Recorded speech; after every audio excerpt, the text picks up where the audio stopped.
Welcome to Conversations with Chike Evans, everybody. Today I'll be talking to Mr. Barry Ward. Mr. Barry Ward is a screenwriter, educator, also a journalist, and he has started basically trying to pitch his work, and he has a very unique way that he is trying to get his art to the mainstream. Um, I'm waiting for him to come into the room. He's new to the live, so be patient, please. Thank you for coming in. I appreciate you being here.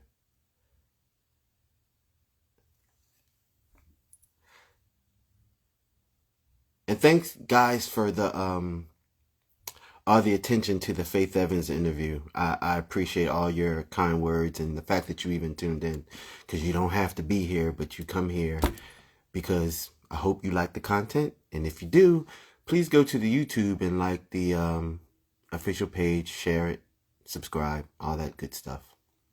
And there's some things on there that aren't on Instagram, so please check me out. And you can see the growth of my interviews when I just started out taking my camera around, very rough, very amateur. And then over time, things polished a little bit. And we're still working on it. I'm always a work in progress. Just waiting for Mr. Barry Ward.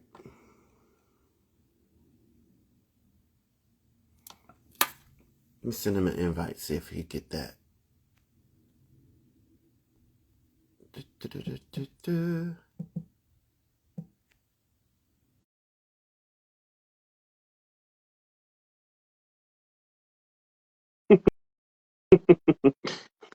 Thank you. I appreciate it.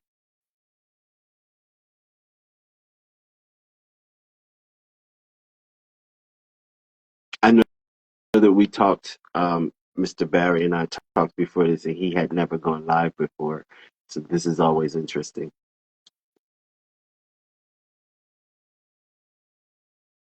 There he is. He just came into the room.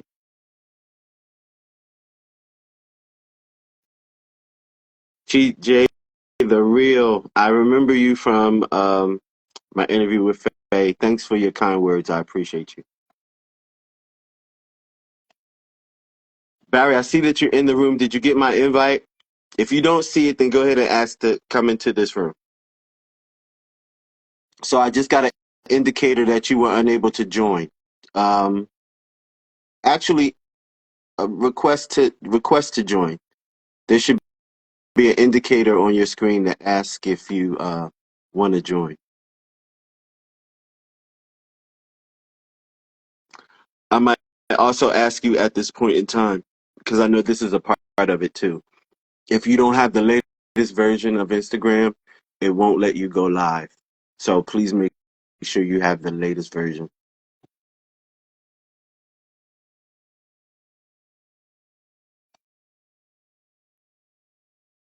And TJ, please go by the YouTube channel too. I'm trying to get my YouTube numbers up.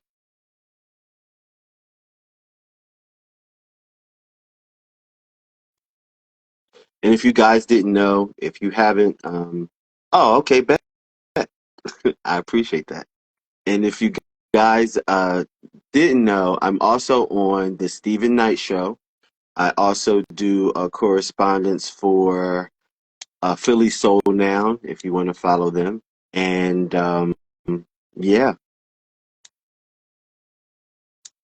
trying to spread everything around. Okay, Mr. Ward. So I'll just sit here and talk to you guys.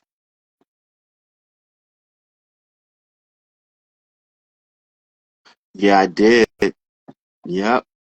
I actually interviewed Jag a few times. If you like my conversation with Jag, I don't know which one you saw. If you seen the most recent one, which I think was like 3 hours long because we went in. Um, that's the most late. That's the latest one. But then there were a couple other times I talked to Jag, and those are on YouTube. Jag and I go way back. Jag and I actually share the same birthday, so we're like birthday twins.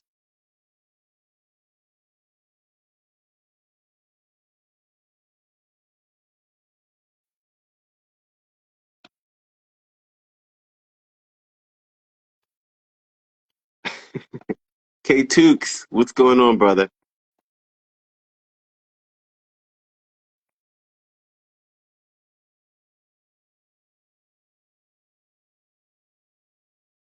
Same with you. Hope you're well as well. K Tukes, what's up with you, brother? If you haven't heard of K Tukes, also follow him. He also is a content creator.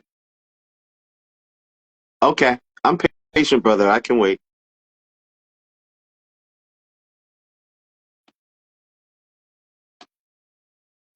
I'll be talking to my people waiting.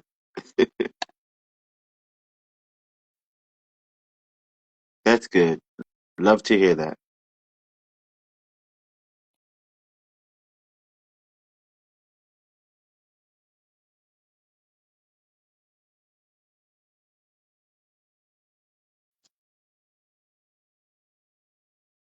K Tukes, drop your information in the room so you can so people can catch up with you. You know, I like to support people and what they're doing.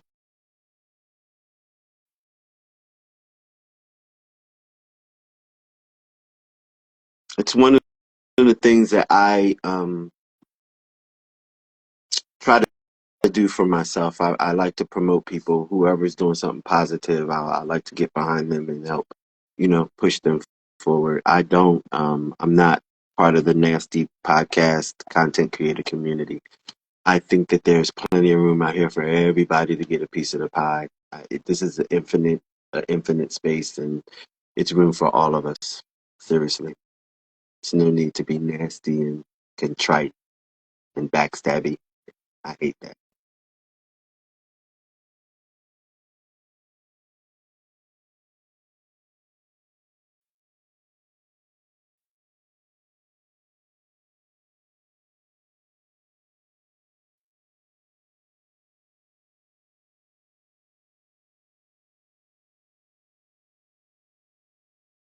And this is something that I don't do a lot of. I don't do a lot of just coming on live to just talk and chat.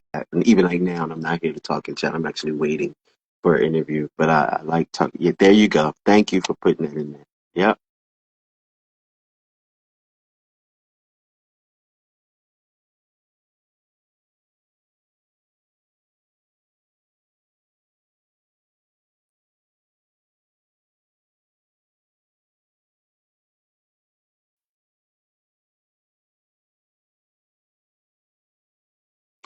K2, how long have you been doing this? How long you been creating content?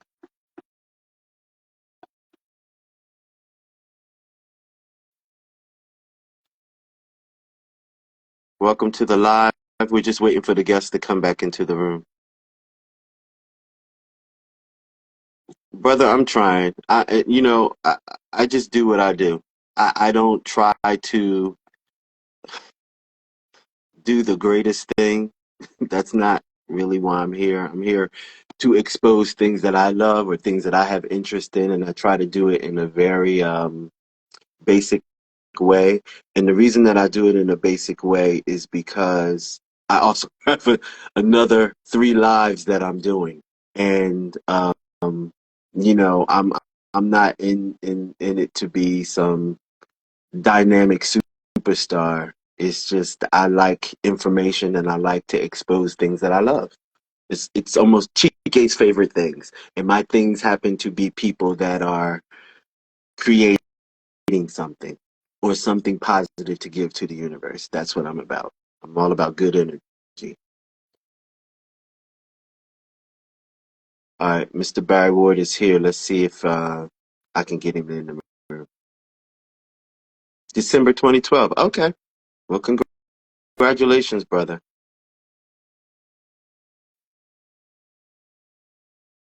Mr. Ward, did you get there? You go.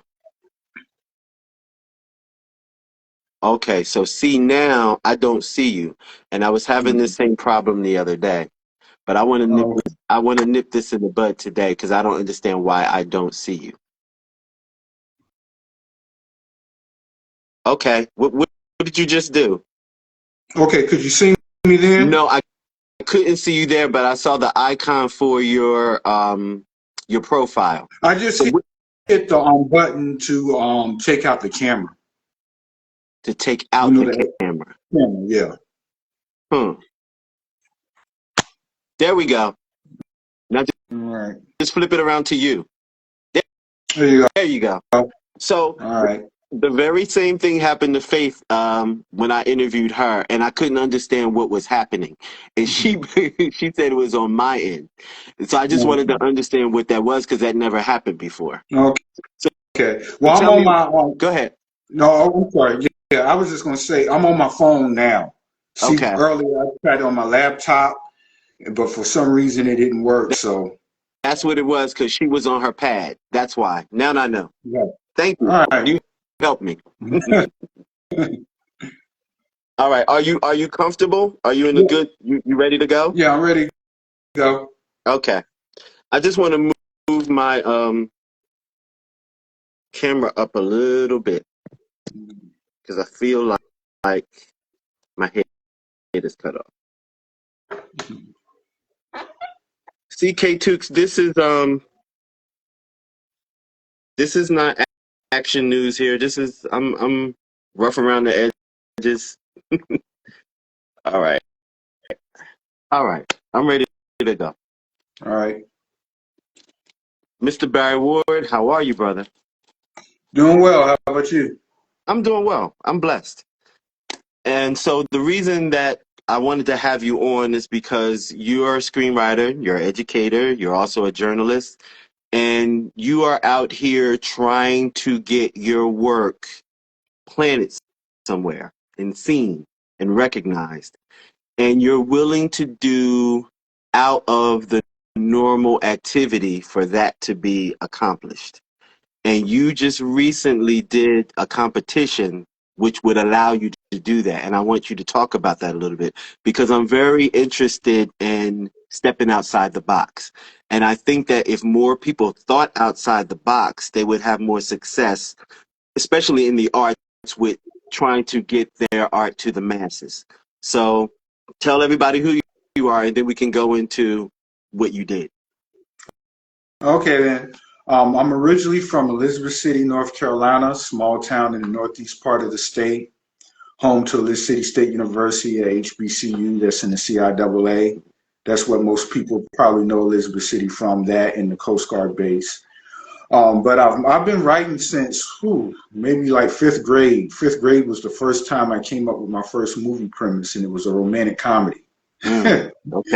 I don't know how that came about because most of the films I was watching were like action films at the time, but I came up with the premise for a romantic comedy. But anyway, I went to school at East Carolina University and earned my bachelor's in English with a concentration in creative writing. Mm-hmm. Also minored in journalism, and I worked in the print journalism business for almost 10 years, working for 3 different newspapers. Also, I used to write for a Double XL Oh, magazine, reviewed 3 okay. albums for them. Yep, yep. So I did that for a short while. And I went back to school back in 2020 to get my MFA in creative writing at Queen's University in Charlotte. My Okay. concentration is in writing for stage and screen. Okay. Yeah, yeah. So, and I've been entering screenwriting contests since 2006, and it's only been recent that I've been placed pretty high in the competitions. I was in the Urban Media Makers contest out of Atlanta, where my short script finished second. Okay. I've Hmm. Yeah. I've done some work with urban media makers before. I think I may have even done a commercial for them. I believe. Okay. Yeah, and I think that's on YouTube somewhere. It was a pretty good commercial. So y'all go Google that, look that up. It's pretty interesting. I'm quite proud of that. So check that out. Um, I too make films. I haven't been in any competitions like that. Talk to me a little bit about that process and how that goes. Basically, I found most of my contests by signing up to Film Freeway and Hmm. Coverfly, Hmm. because they list competitions that happen all across not only the country but the world too. Okay. There's a lot that I've seen based out of England and Italy that you can enter, a few from Canada as well. And so I basically signed up for those. I basically just did a Google search of like screenwriting competitions, and Film Freeway just came up, and you can just go and create an account just like you would on Facebook, and they'll send you email alerts telling you a list of competitions you might be interested in. When you log into the sites, you'll search for whether you're looking for short film or full-length features, those that are all across the United States or just in the South or the West Coast. And so it was pretty much like trial and error is what I've been doing. Also, Wow. too, yeah, yeah. So that's how I found most of the competitions I've entered. And I've also visited film festivals, just talking to filmmakers, getting advice from them, asking them what you've done and stuff like that. And they give me advice. So, So what's interesting to me is, you said the search brought up international stuff for you. And you weren't opposed to doing something internationally? no, I wasn't. Because my whole thing is we're living more in a global society now, especially with technology. And Mm-hmm. so you have to think globally about Mm-hmm. things and that, and also too with black people, there's a long history of black people in the United States as artists Mm-hmm. who, they can't get their work seen or, had a lot of barriers for them here in the States, so they go overseas. Like James Amen. Baldwin spent time in France, Josephine Baker, before he Mm-hmm. made Sweet Sweetback, Melvin Van Peebles made some films in Mm-hmm. France. So, having that in the back of my mind as well, that an audience outside the United States may be more receptive to my work than people here. Mm-hmm. Yeah. So, Yeah. And I want to say, I want to shout out Nigeria to my Igbo people because of my name. I am really huge in Nigeria and I have a high following overseas. So shout out to all of my overseas followers and people that are interested in what I do.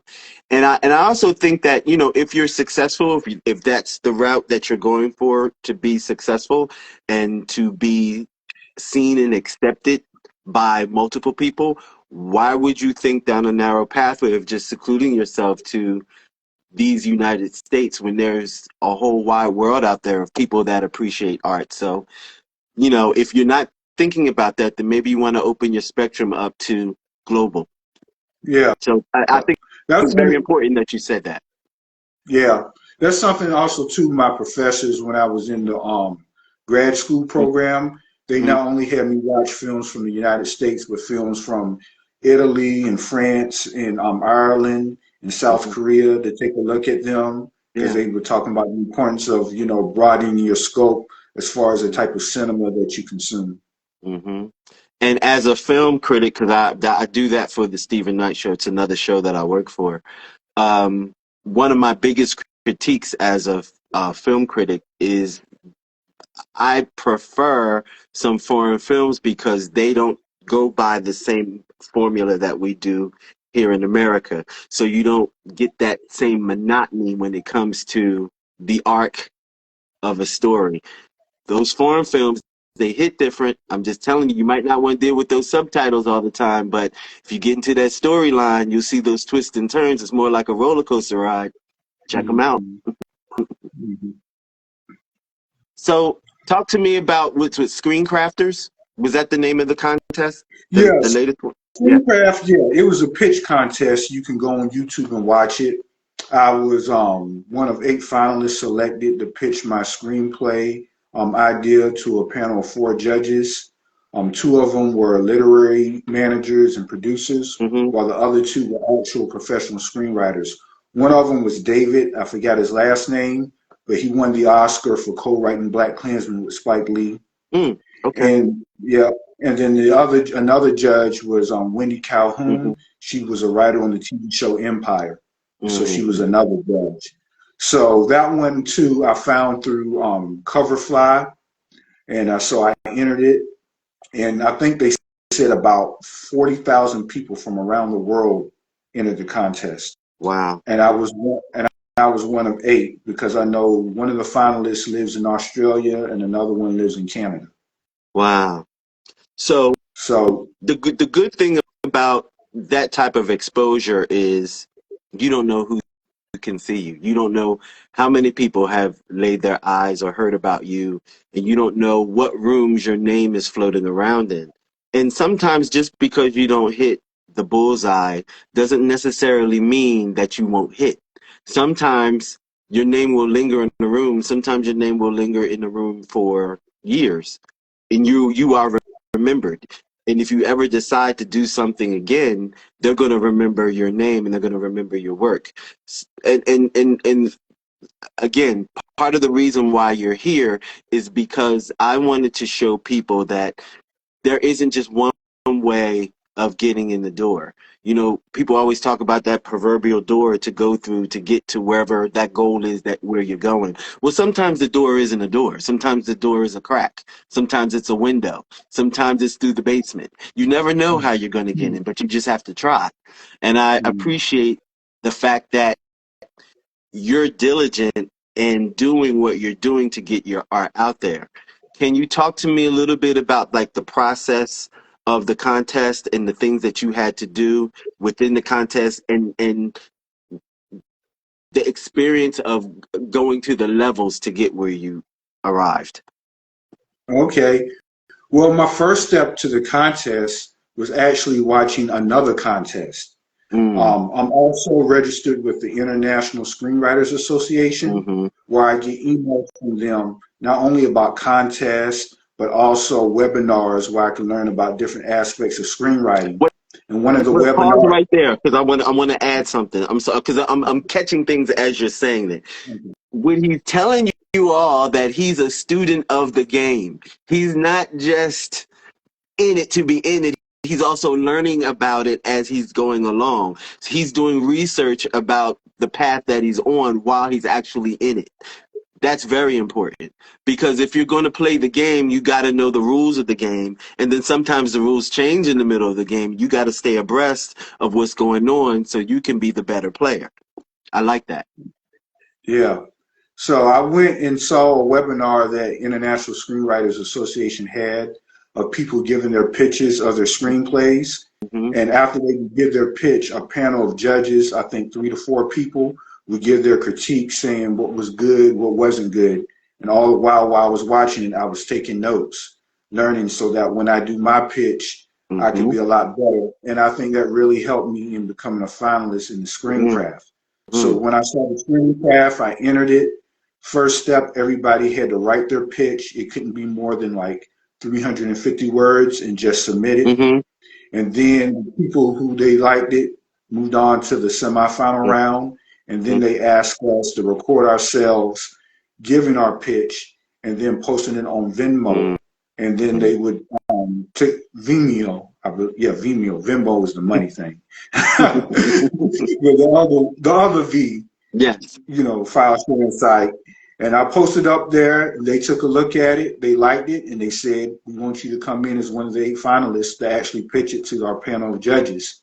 So I went in and did that. But watching that webinar where the other people in the ISA competition gave their pitches, I think that really helped me. Otherwise, I don't think I would have gotten as far.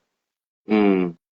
So one of the things for me, one of the things about pitches where there was a misconception of mine because I got my concept from pitches from basically watching programs about filmmakers. And it's always on the dramatic end where they show somebody going to make a pitch and they're being very colorful and they're giving a verbal pitch. And that's somewhat of the truth about a pitch.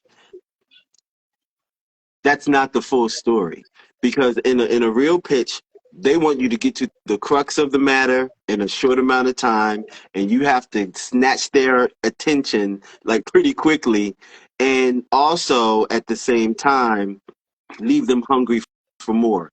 Can you talk to us a little bit about like the nuances of and giving an actual pitch because that time frame is very important because if you're too long-winded and you linger over, they're automatically just going to be like, okay, next.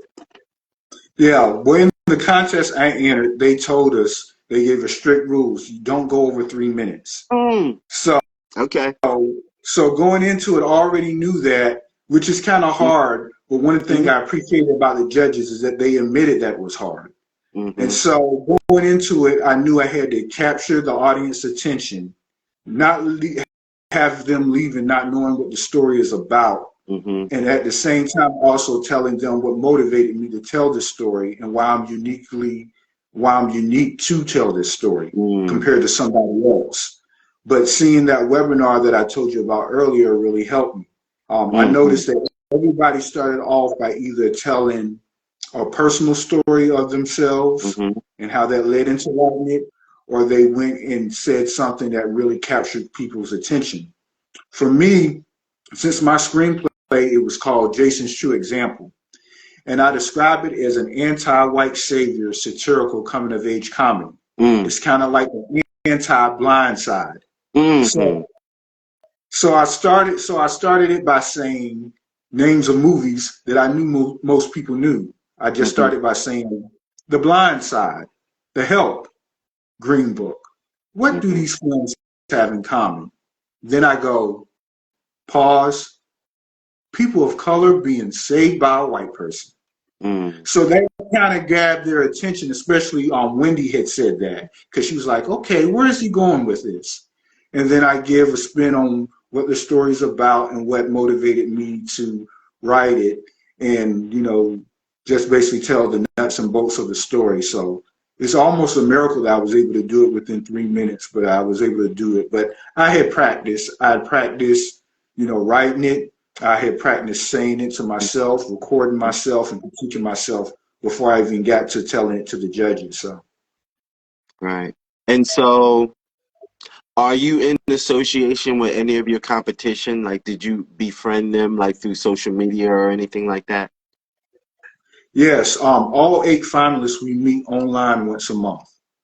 I love that. Yeah. Yep, Yeah. including the winners, the first runner up, and the second runner up. One of them came up with the idea and said, okay, let's all help each other, Mhm. especially after the winners, saying, okay, then you're going to have this meeting with this agency or whatever since you won the prize. You can always give them a word about us or share the video on YouTube, which shows all of us giving our pitches. And we just all basically help each other, give each other advice on other contests, writing query letters, anything we can to help each other. So it's been very beneficial, even though I didn't win. Mhm. The fact that I linked up with all these people from different parts of the world and how we all kind of help each other. I love that. And success comes in stages, brother. It doesn't come at you all at once. And this is my belief. When you're on a journey for a goal, it's not going to be a straight line. It's not going to always go the way that you want it to go, because I do believe that there's nutrients along the way. I, I'm a little older than a lot of people, and we used to play a game called Donkey Kong when I was a kid. And in Donkey Kong, it was a journey game. And in the journey game, there were different things that you needed when you got to other levels, like coins, fruits, or whatever, in order for you to achieve what you need to achieve on another level. If you didn't grab those coins and those jewels on your way to the next level, by the time you arrived at the next level, you wouldn't have the tools that you needed for success in that next level. And that's what this is. When you go through these journeys, and you meet these people, and you're sitting in these rooms, and these people are hearing your names, and you're having these experiences, and then you go to the next level. I've already done that. I've already been there, or I know how to do this already, or I know this person already. Those things become benefits for you on that next level. And then it's the same thing with that level until you actually arrive. And then when you arrive, it's a whole different ball game, because now you have to stay in the game, and that's a whole nother situation. But I love hearing stories like this. Um, what drives you? What is the catalyst for this motivation?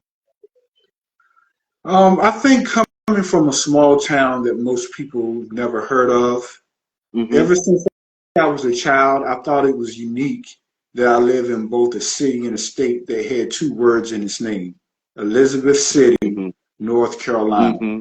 And it's kind of the feeling of feeling like you're being unheard coming from a small, remote place because Elizabeth City is nowhere close to the major cities in North Carolina. Mm. I'm actually Elizabeth City is actually closer to the major cities in Southeast Virginia. Mm. So Okay. that on top of, having some insecurities growing up as a child and adolescent and being black as well, I always saw this as a way to get my voice heard and let people know there are people like me that exist in this world, or other people who may not be like me, but I've observed and taken that into the characters I create, just to let people know that, hey, there are other people in this world whose voices need to be heard. Everybody wants their story to be told. Mm-hmm. And so that's kind of what drives me. And also the fact that I tried so many things earlier in my life that just didn't work. This is the only thing that's really stick, the only thing that I've tried and actually gotten progressively better at. Mm-hmm. I couldn't say that about basketball. I quit basketball camp after 2 days. So I got tired of the coach yelling at me and all this stuff. I mean, I had the height and stuff, but I didn't have the coordination or whatever. So I tried all these other things because actually when I was maybe about 12, I wanted to be an accountant just Mm-hmm. because I thought it was safe, but I wasn't that good at math. So common sense had to kick in and was like, hey, you usually do better in English or any other class you take that involves you being creative. That's Yeah. where you need to push and go to. So I Yeah. don't know if you ever heard the story about Red Fox. I read his biography, but No. Red Fox, Enlighten me. yeah, it's called Black and Blue: The Red Fox Mm-hmm. Story. And for the longest time, Red Fox did not want to be a stand-up comedian. Mm-hmm. He wanted to be a blues singer. He actually signed a contract and recorded, I think, at least 2 blues albums. Mm-hmm. Red Fox Sings the Blues, and I think the second was called Red Fox Sings More of the Blues. Mm-hmm. But nobody wanted to buy them. And his record label owner said, hey, there's this guy who owns a club in Baltimore. He's looking for an MC to host. Why don't you just host? And Red was like, are they going to let me sing? And they said, they just need a host. So just go there and just host and introduce the acts.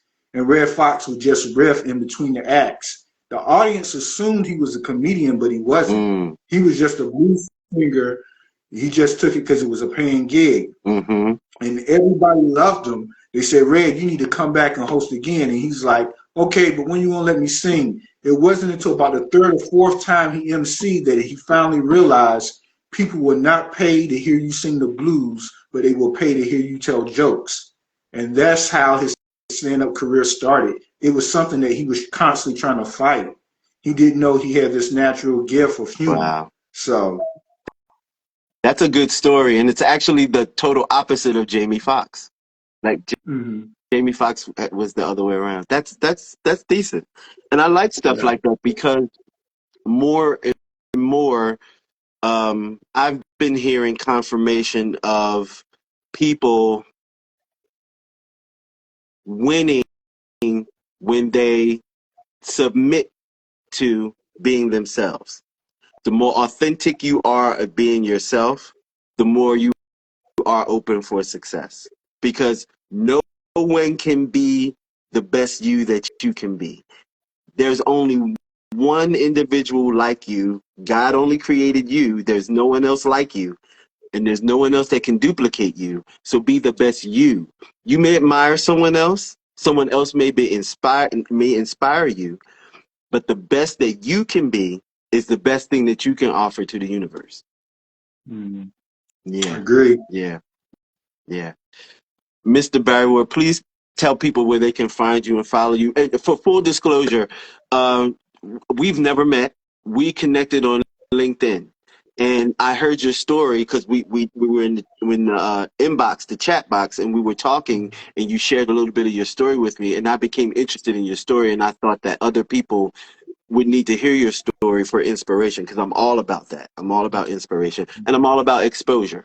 And I think that you have a positive spirit, and you have a great just a great ethic about yourself, and I wanted to talk to you about it. Please tell people where they can follow you and find you.